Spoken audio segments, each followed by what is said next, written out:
What if your biggest block isn't actually self-doubt?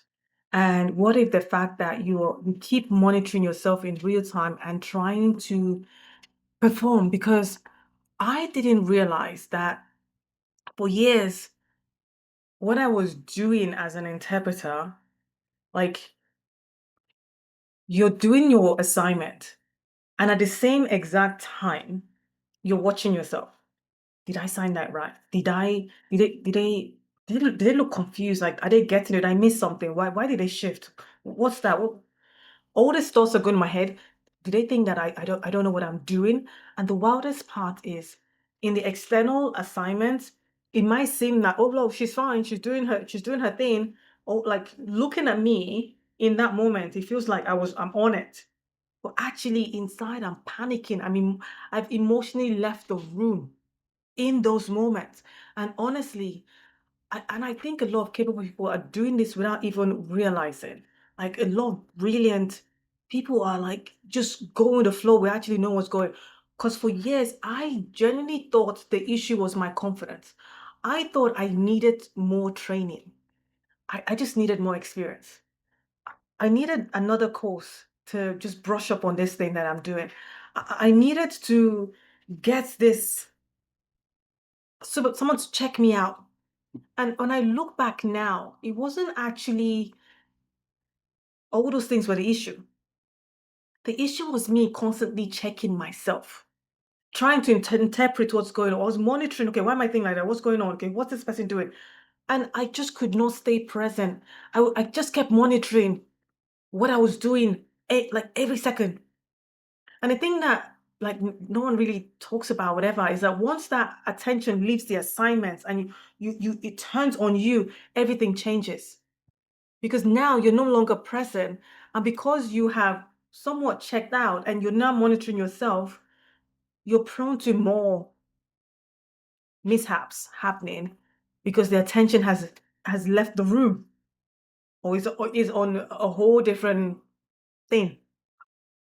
And for me, one of the biggest triggers that used to get me was finger spelling, right? The moment someone raised their hands, or the moment someone was about to spell something, gosh, it was a whole body experience. It was just kind of like, oh my gosh, am I going to be able to understand what they're saying? Like, this is what's happening in my head. Like, oh no, they're gonna know. They're gonna know that I could not get what they're saying. And it's what I've told myself, because I kept repeating that over and over and over again, it became my truth. I never got it. I never understood it for the longest time.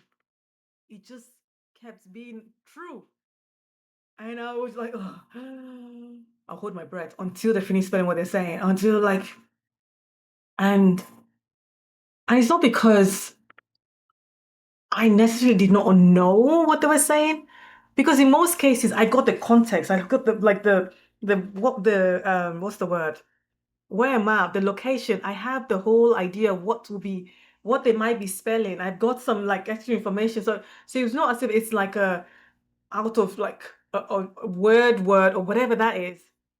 Even with all that knowing of what is about to be said, I still felt it. That was still happening. And I will instantly go, oh no. They're gonna find out. Like, I'm gonna mess this up. If I mess this up, I'm like, oh, what if they realize I'm dyslexic? What if they in real time? Like, if you look at me, it's like I'm looking like a no, but in my head, it's like, oh my gosh, it's you. What is going to say? Like, what is that? What am is that? What's that? That is what is happening. But when you look at me, it's like, yeah, yeah, yeah, yeah. And then the fumble happens. Then it comes like, oh, sorry, it's what's going on. And then the doubt starts creeping in, and then the worry is like, oh yeah, I don't think I know this stuff. Okay, maybe I just need to go and do some more fingers belly training. Maybe I need to like figure out this, and then the spiral happens, right? And now, instead of listening,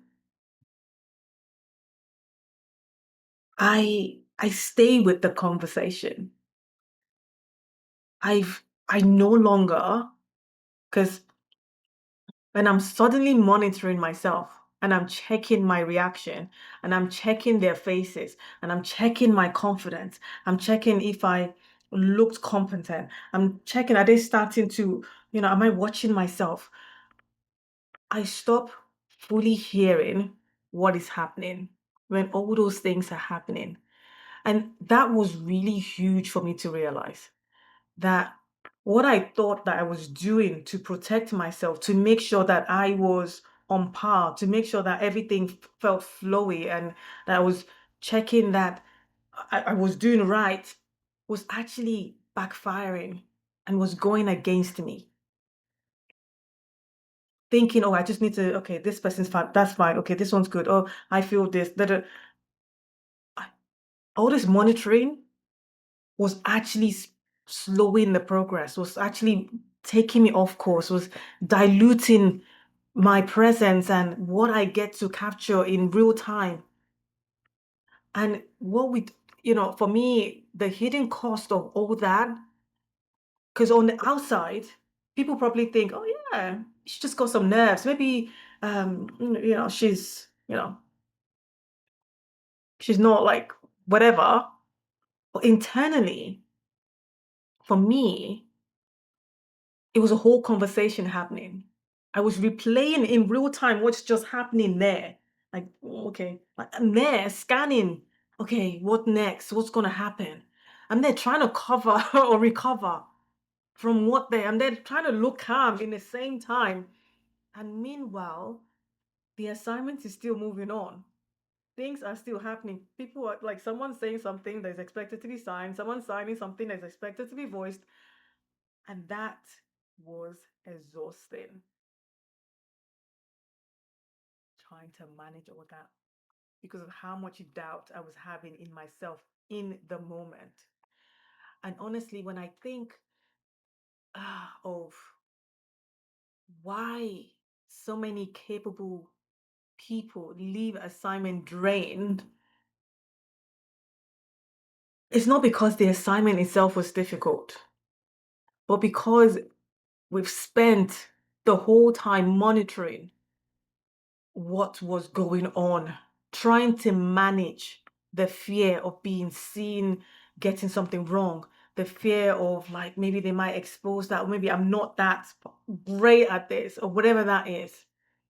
And don't get me wrong, there's some assignments that is demanding that really needs like that would definitely take it out of you.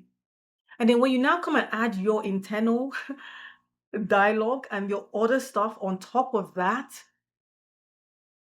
you be spent by the end of it.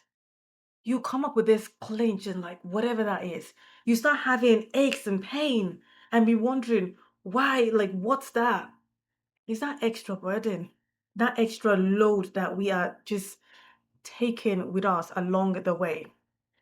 And if I really look, there are still moments now where I feel like when like for me now, like when I start with this, when I started recording videos, right?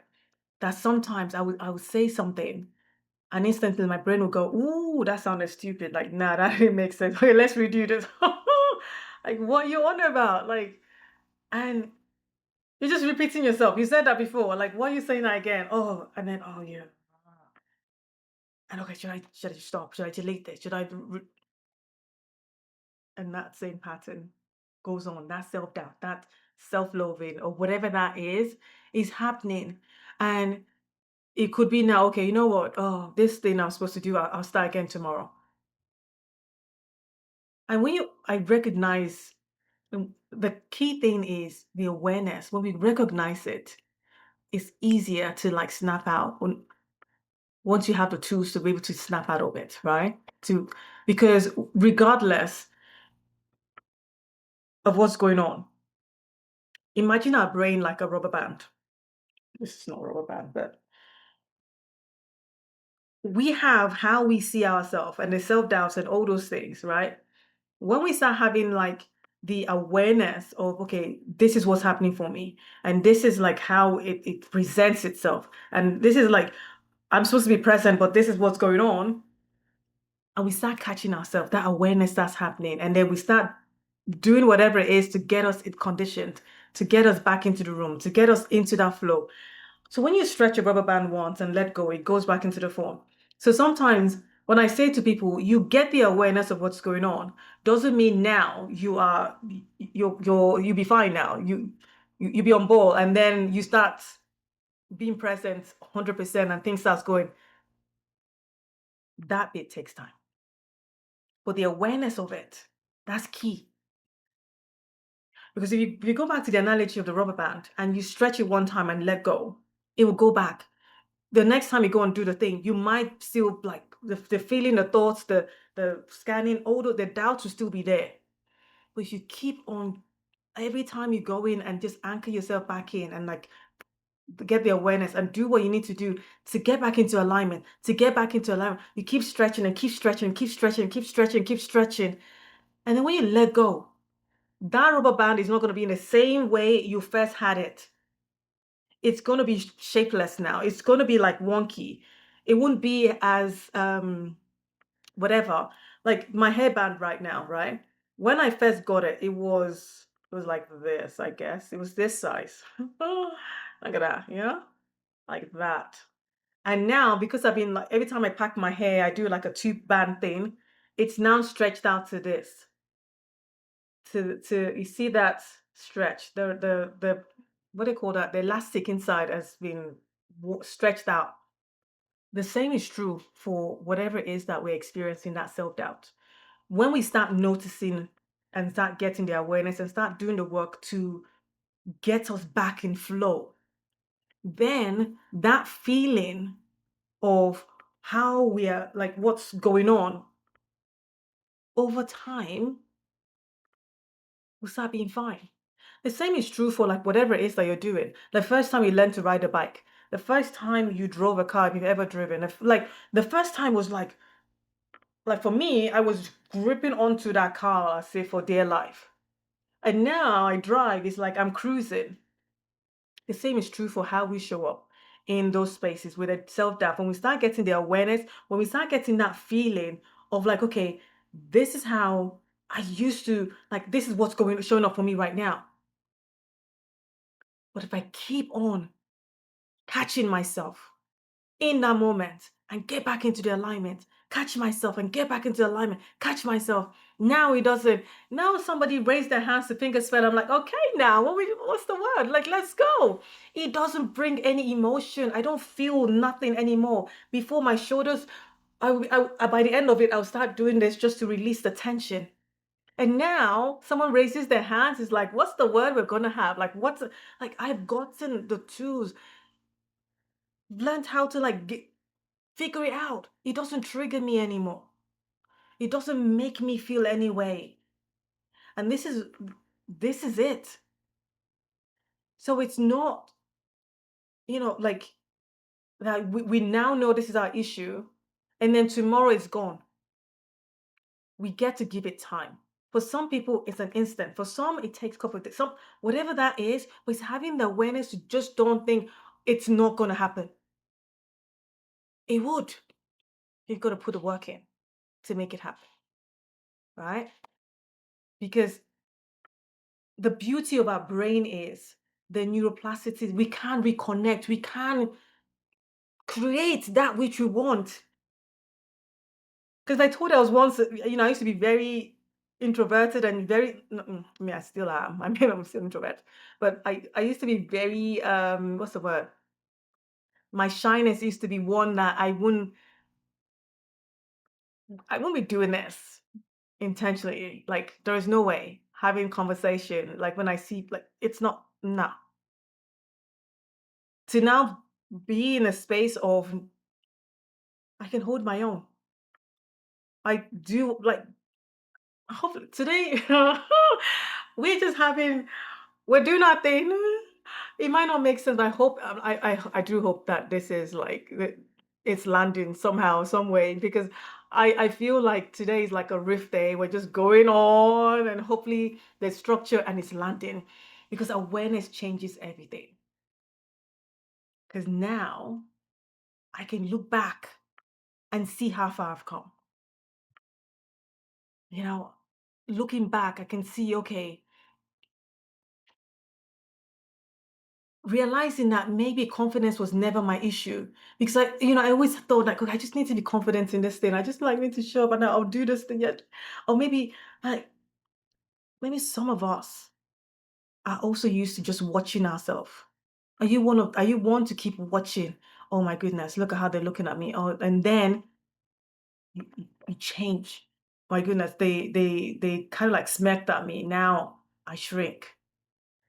Am I supposed to be here? They look so with it. And then are we doing that to ourselves? Are we watching ourselves? Are we judging ourselves? Are we monitoring ourselves? And then we forget to be present. We actually forget what that feels like because that changes how you speak to yourself as well. That changes how you show up, how you interpret them, the way you live your life. Because you can't fully express yourself at the same time trying to protect yourself from being seen. The two can't happen at the same time. It's either you are shrinking and doing that, or you're expressing and knowing that it's okay. You're doing the work that is required to allow you to keep showing up, to allow you to fully understand what's truly going on. Because once we can understand what is happening for us in those moments, and these things happen in split seconds, in like a whole, whatever that is, when we understand that this self-doubt is just causing like extra monitoring, is causing this to happen for us, we get to encode that, like I like to say. We get to decide what that is for us. And I've done a series here where on YouTube where we can, like, what do we get to do to start changing this? Awareness is key. I love to say when you know better, you do better in hopefully most cases. Because we like the freedom to be able to go into a place and then come out, even if it was the worst experience in terms of like wasn't your best performance in terms of like the job, or you felt whatever that is, but you come out still knowing that, you know what, I did my best, and not letting it now be like a punching back session on your way back home or whatever the next thing you're going to know that yes, I did my best to my abilities, to the level of training I am, knowing that I am building skill, I'm building whatever that is to help me go further faster. I am Nene. We do this every single day. Remember that your voice matters and it's your time to use it. Bye for now.